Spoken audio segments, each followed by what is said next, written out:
Welcome back to another quick review, and oh man, I am ready for this one. Today, we are talking about 13 Sentinels, Aegis Rim. What a game. Now, I actually finished this game like last week, and I've been procrastinating doing a quick review on it. But this game is so freaking good. It's amazing. It is a masterpiece in every sense of the word. I'm just going to give it to you right now. It is a 10 out of 10. 10 out of 10 video game.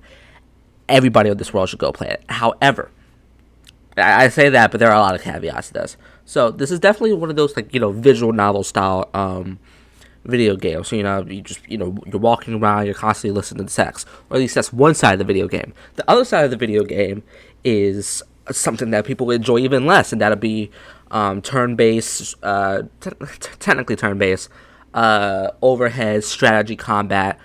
Think. I don't know the best way to put this. Fire Emblem, not even Fire Emblem, but like overhead turn-based combat, defeating waves and hordes of machines. It's just it is really good. Normally I don't enjoy those type of games, but this one is just really, really, really good, right? The story is quite possibly the most confusing plot in all of video games. It puts Kingdom Hearts lore to shame, right? It does. But once you take some time, I'd say take some time, take at least 10 hours to put it all together once you finish the game. This whole 35-hour experience, or longer, depending on how you play the game, so maybe 35 to 50-hour experience of a JRPG is phenomenal. Vanillaware and Atlas, who published the game, killed it. They killed it. This is a phenomenal game. Now, every single character is pretty good in their own right, except Yakashiji. I don't like her all that much, but if I had to point out some standout characters. Ogata I ended up liking Ogata a lot because he essentially embodies what the player and what in the world is we're thinking. Tomi, I didn't expect to like all that much.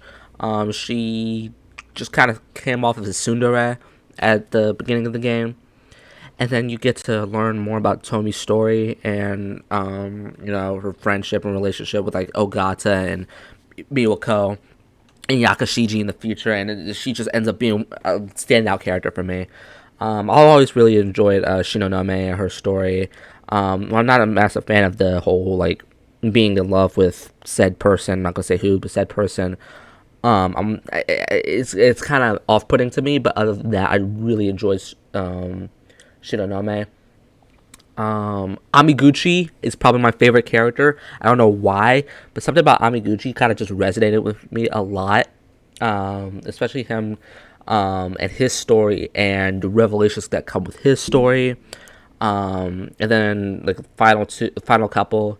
Miura and Natsuno's story is also really good, especially Natsuno's. Natsuno has quite possibly one of the best events in the game with Exterminator. It is amazing. It is just a phenomenal event right there. And Miura's story is it can be very heartbreaking at times. And then lastly, Sekigahara kind of is one of those connectors. It kind of just puts everything together. It's phenomenal. Weakest character stories, or just characters in general. I'm not gonna say this one is weak, but because of the fact that his story had to do with him being in other people's story, Goto. I think his story was phenomenal for the end of the game, it being an exposition dump. Which is what you need after this big, confusing experience, right? But his Goto really relied on being in other people's stories. Fuyusaka, I feel like, was just there to differentiate her from other characters. I can't say because spoilers, but differentiate her from two different characters.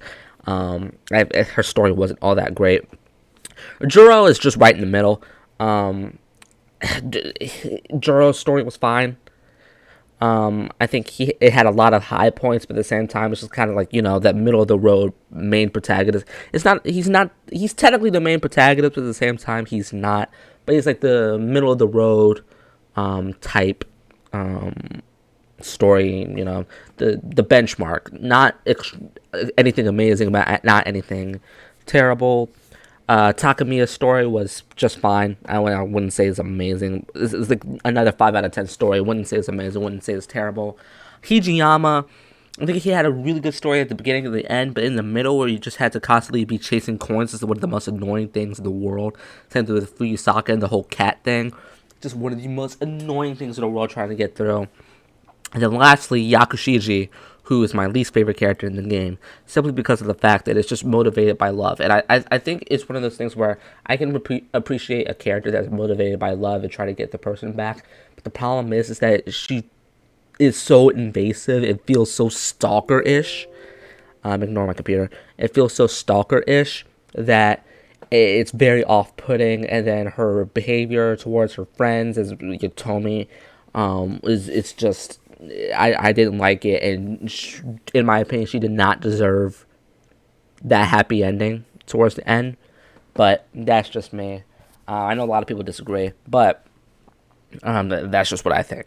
But yeah, overall, 13 Sentinels, amazing game, amazing music. The music is really, really good in this game.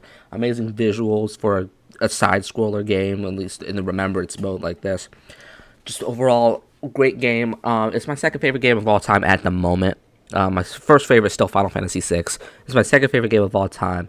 And that could change, because at the moment, I'm playing Xenoblade 3. And that game is amazing so far. So, who knows? Anything could happen.